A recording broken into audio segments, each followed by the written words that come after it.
Seja bem-vindo a esse vídeo.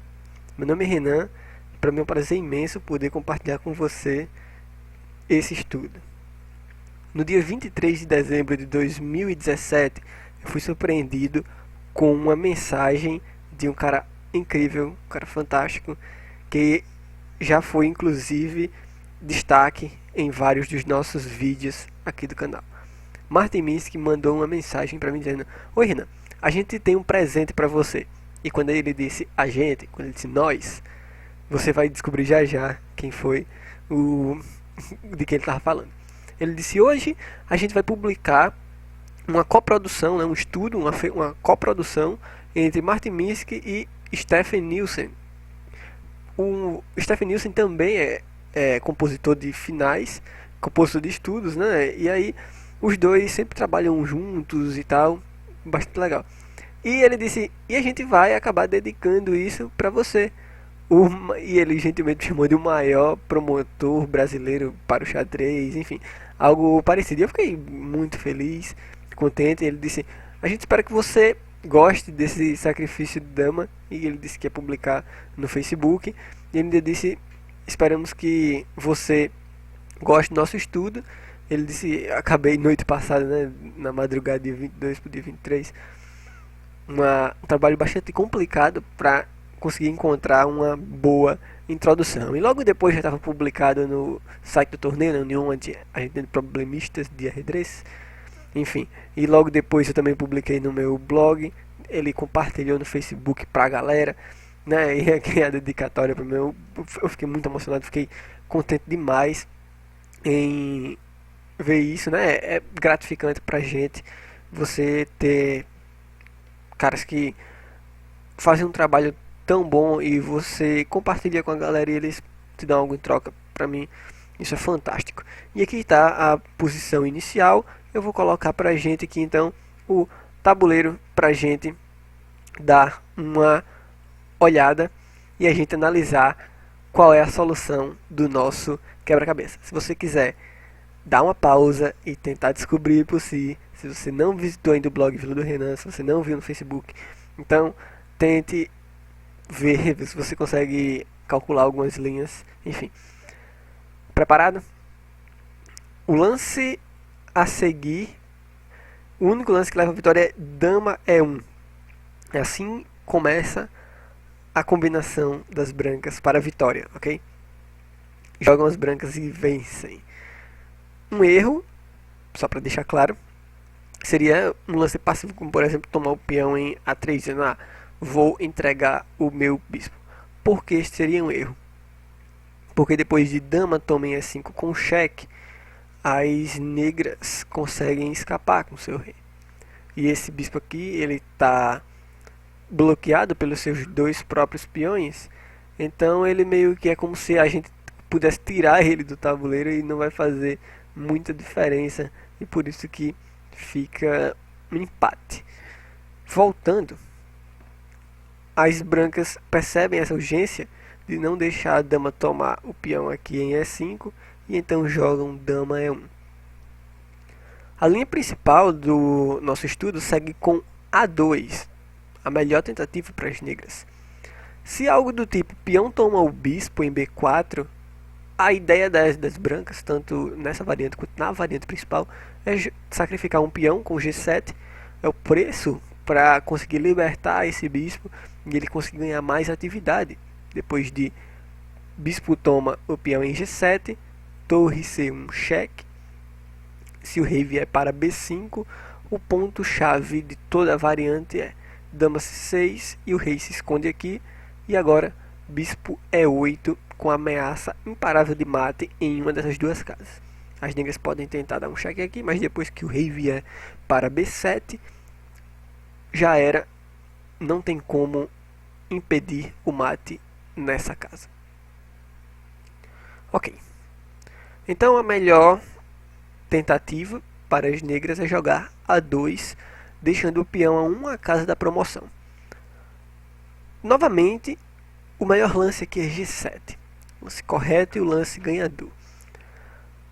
Nada de bispo de rei tomar o peão em B6, por causa de bispo G7, mantendo um olho nesse peão e ao mesmo tempo bloqueando esse peão de avançar. E aí esse bispo aqui de novo, ele pode meio que ser tirado aqui para fora, né? Você pode considerar ele um bispo fraco, como se nem existisse. Por isso que segue G7 logo de cara. Claro, as negras têm que tomar, senão o peão promove. Só então as brancas tomam o peão em B6, mantendo-se mais próximo ao rei inimigo. E agora com a ideia de jogar, quem sabe, bispo F7 no próximo lance. Claro, deixando, sempre utilizando essa ideia, né? Aos poucos, tentando começar a formar uma teia de mate ao longo do rei negro. Mas a ameaça imediata é jogar bispo F7. As negras podem tentar evitar de várias maneiras. Uma delas, por exemplo, é jogar dama B2. Não é a nossa variante principal essa. Se elas jogam dama B2, tentando dizer, vou promover meu peão, as brancas, nas duas variantes que a gente vai ver, as brancas continuam com dama F7, com bispo F7, perdão. E aí se você faz, vamos jogar o rei para D3, a dama começa a caçar, as peças brancas vão caçando o rei negro, e aqui nesse ponto as brancas vencem. Por exemplo, aqui encerra essa análise de variante no estudo, análise por mim agora, por minha conta. Se o rei vier para E4, simplesmente rei toma o peão em C5, e se as negras promoverem, por exemplo, bispo D5 é checkmate. Se nessa posição não seguir rei E4, mas seguir algo do tipo rei C2, dama F2 com cheque me parece vencedor. Depois de algo do tipo, vamos supor, rei B1, bispo X6, se o rei vier aqui para 1, dama E1 é vencedor também. Enfim, então tem várias linhas aqui depois disso que levam à vitória das brancas. Brancas vencem depois de dama G3. Voltando aqui nessa posição, depois que o rei tomou, a gente viu a variante com dama B2. Vamos ver a variante, por exemplo, com dama tomando o peão em E5. De novo, as brancas têm essa ideia muito forte de bispo B7, bispo F7, perdão. Depois que o rei vier para D3, dama D2 com cheque, rei E4, dama G2 com cheque, rei volta para D3, dama F3, só então dama E3, dama F1 com cheque, rei C2, bispo toma em C5, e também é uma vitória para as brancas, ok? Casa por enquanto aqui protegida, não tem como as negras forçarem nada nessa posição. Então a melhor tentativa, você viu que já que as brancas não podem jogar esse bispo para cá, o que é que você faz? Você joga esse bispo aqui em F4. Perdão, essa dama em F4. E aí você está impedindo, né, prevenindo que esse bispo venha para cá. E agora um lance fantástico, bispo A3. Claro, saindo do ataque do peão.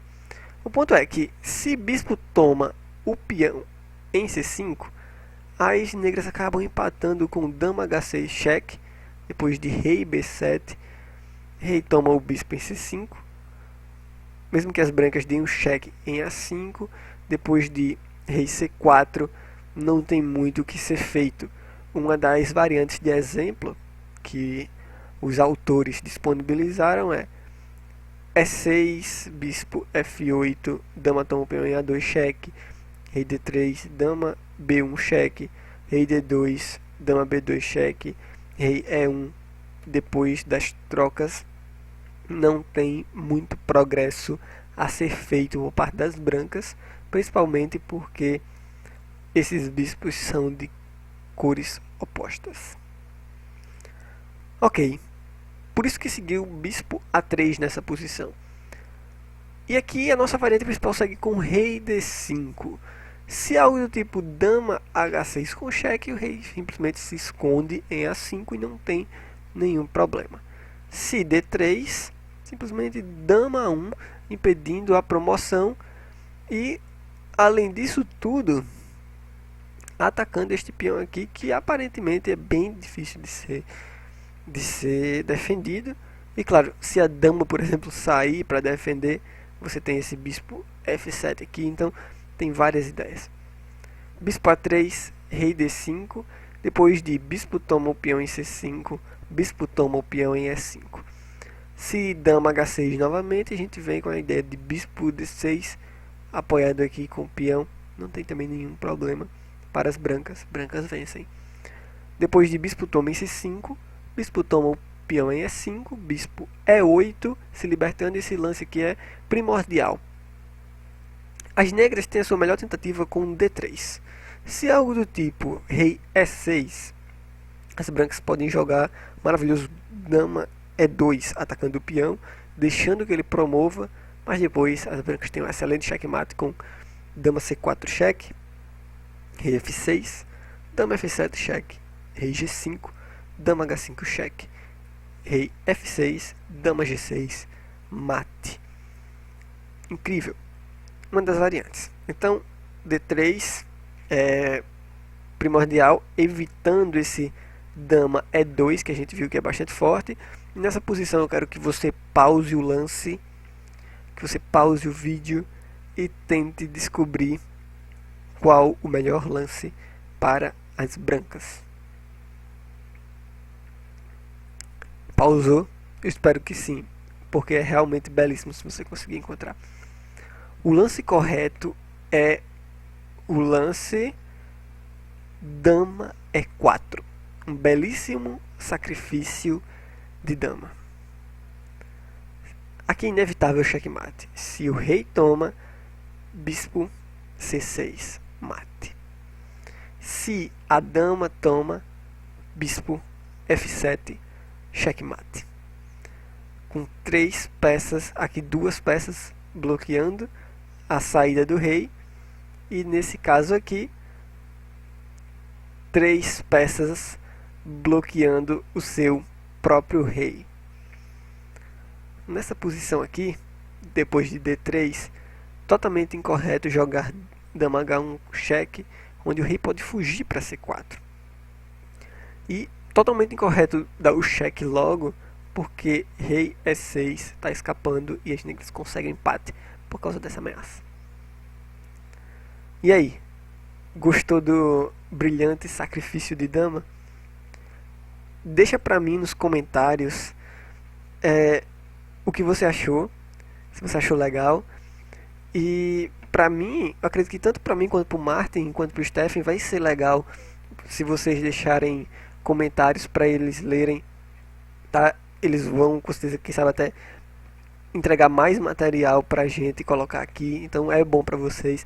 Falem se vocês realmente gostaram. Eu achei incrível, um presente de Natal fantástico, não poderia acabar melhor o ano. Eu agradeço demais ao Martin Minsky, agradeço demais ao Stephen Nielsen, agradeço ao carinho, agradeço também pela ideia, né? Foi meio inesperado, inclusive. Bem, eu espero continuar mantendo os estudos de finais por bastante tempo ao longo aqui. Eu espero incentivar sempre a galera a estar estudando finais, porque pra mim é primordial esse estudo, sei que é muito importante. Galera, então é isso, muito obrigado. Esse foi o vídeo de hoje. Queria compartilhar com vocês essa felicidade que eu tive de receber essa dedicatória nesse dia tão especial. Muito obrigado, forte abraço e desejo para vocês boas festas.